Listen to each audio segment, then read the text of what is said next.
soo dhawow bishii soonka iyo dikriga oo soo dhawow bishii kaliga ku ahayd waqtiga abaalgudka bishii taraawiixda iyo tahajudka adduunka oo idil wuxuu isla dhex guuxayaa faafinta farxadaada imise alla u rukuucaysa waliba si khashuuca oo imise alla u sujuudaysa waliba ay ilintooda u daadanayso sida webiga oo kale dadoo soo dhaweeya bisha ramadaan kuna baaqi ahaada farxad iyo khayr aanan dambi isu bedelin ku nooleeya habeenada ramadaanka adkaar kana faa'iideysta laylatul qadriga oo ka khayr badan sanadka oo dhan ama sanado waa bishii ruuxda saafiga ka dhigaysay waa bishii deeqsinimada xagga bixinta taas waa bishii soonka iyo bisha ducada taas waa bishii xuska iyo dikriga Allah wuuna soo booqday isagoo khayr ka wada isagoo qofka soo mansiinaya samir bilaawashadiisa waa raxmad alle iyo dambi dhaaf gadaashiisana waa iska xiraanta naarta dadaala oo amal wanaagsan sameeya kadib cafis ka dalbada rabbigiina raxmaanka aha شهر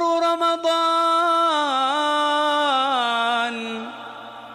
شهر رمضان الذي أنزل فيه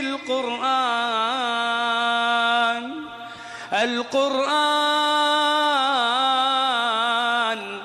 هدى للناس وبينات من الهدى والفرقان dhammaan ummadda muslimiinta waxaan idin leeyahay Ramadaan Kariim Ramadaan Mubaarak